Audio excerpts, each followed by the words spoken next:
A couple days ago, I did a video talking about Chicago and how this website by the name of The Guardian wrote this piece up talking about how there's currently two pandemics going on in Chicago. One, of course, is the Wuhan, but of course, that's a global pandemic where it hasn't that touched down yet. And the other one was shootings and everything like that. Now, Chicago has had a stigma on it for the last couple of years. Examine this thing to say that we believe that a lot of these shootings are doctored up or they are manufactured somehow, because there's always key elements there that we truly believe would make it seem a little bit sketchy. As a matter of fact, way more than a little bit, but a lot sketchy. You throw in lamestream media and have them hype it up and build it up, and then you can get people swayed toward it. But I don't think anybody sways more towards it than other black people who just love and crave to hear something about Chicago.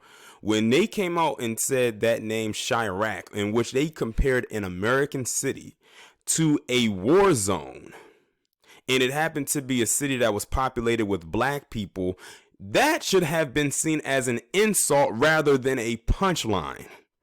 But many of us saw it was a joke. Why? I have no clue. I mean, aren't you tired of being the butt of a joke? I mean, with all the stuff that goes on with, especially with opioids and stuff like that, do you think palm colored people would ever dare compare that shit to Breaking Bad? Even lamestream media won't do that. With all the meth labs they got going on there, it does look like something out of Breaking Bad, but they won't compare it to that, nor would they allow it to be. They allow that just to be entertainment and on television, and that's it. It doesn't go any further than that. Us, we take it to the extreme. We'll take it from what would be deemed as entertainment and then bring it into reality and get a good damn laugh out of it. Like it's something to be laughed at. Now, I guess you could say me doing that video talking about Chicago the other day could have been seen as more also of a social experiment to see if the people in Chicago actually heard about what I was reading. And pretty much everybody who lives in Chicago said they did not hear about this. There was no shootings. Everybody's out of school. No one's out on the streets. This thing is a lie for the most part. But then you had some people who say, well, I heard this, that, and the third, and this, that, and the third. One thing I always say or ask whenever I talk about Chicago like this, and they talk about those shootings, the first question I asked was there any arrest? That's the first thing I say, because I refuse to believe that there was all these shootings that happened for the last few days and there was no arrest. You mean to tell me that this person teleported like Nightcrawler from one place to the next in warp speed and was able to do all these shootings? I'm like, look at how they write the stuff. Like, how did you get from this location to that location that fast? How are you able to do that and no one catch you? And last time I checked, so Chicago is under surveillance, so there's cameras, so somebody would have seen something or somebody, and usually there's never any witnesses. We never see any bodies. Now, there was a story that came out where they said that this Caucasian female was killed. That's the only one that they put an image out there. I don't even have to go into why they did it.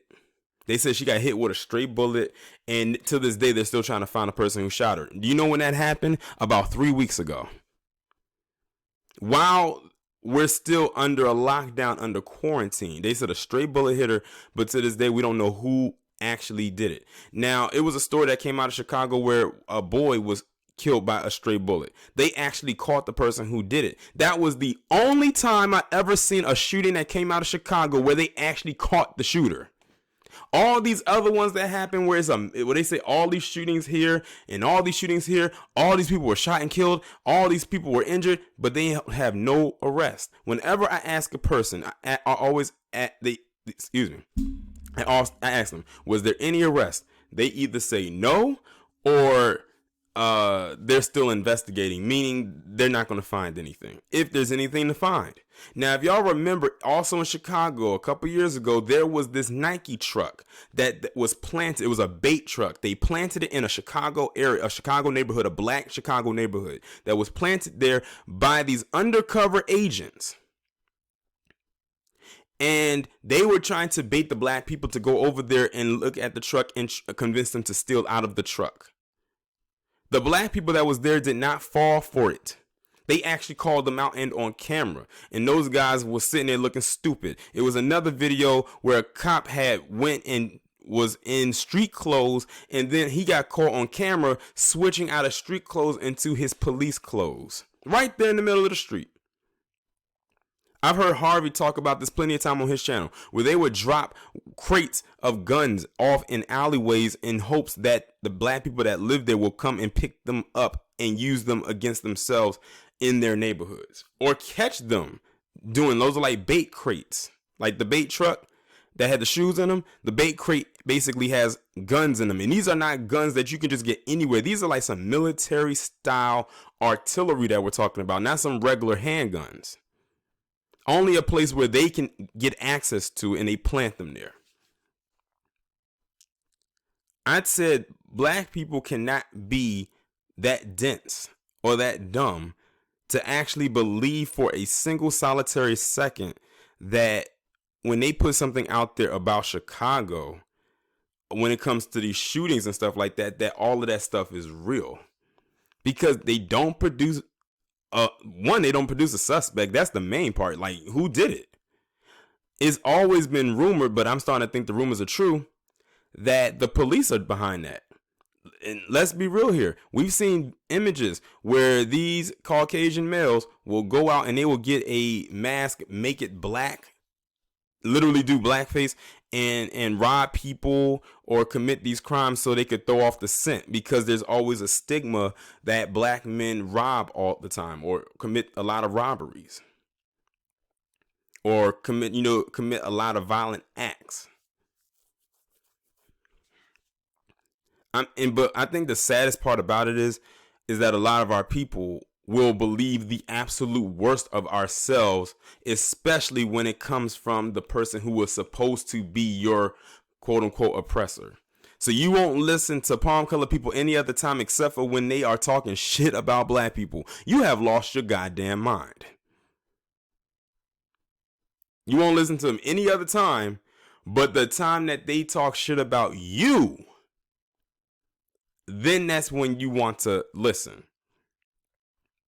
It's crazy because it irks me when I see other black people post things like about Chicago or whatever, and then automatically believe it.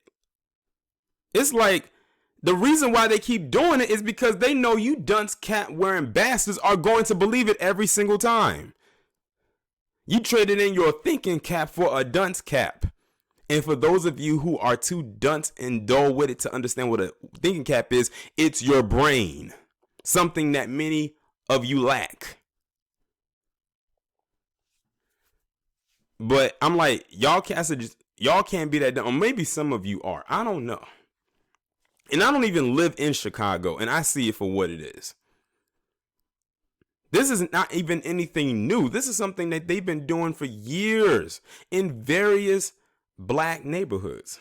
That is how that's one way they were able to easily gentrify, create all this quote unquote crime, move them out, and then all of a sudden the crime goes down. So what happens? They swooped in, removed all the black people there, they move in, crime quote unquote goes down, and then they'll blame the crime levels going down because palm colored people came in and spruced up the place. They was the ones that was committing all the crimes to get the black people up out of there in the first place.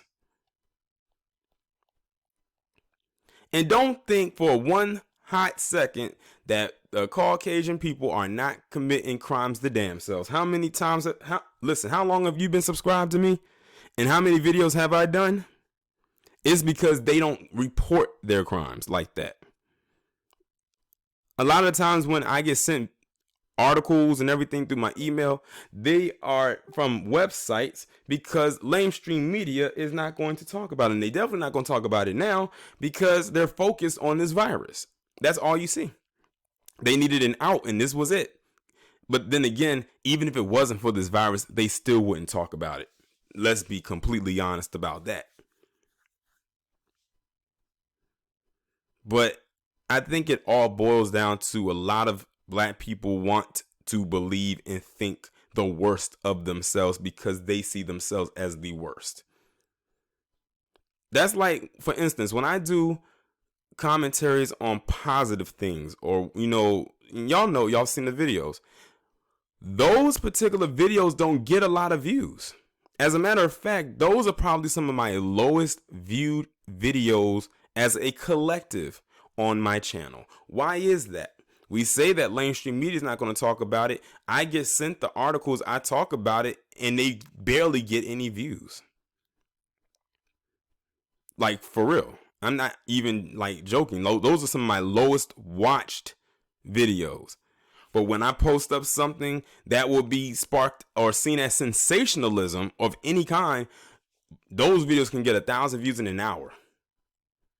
Now, I don't know, it could be YouTube's algorithm and they're not sending out the notification, but I don't think that's it, because lately they've been sending out the notifications for a lot of videos. But when it comes to that one, it could be a situation where they don't send out the notifications.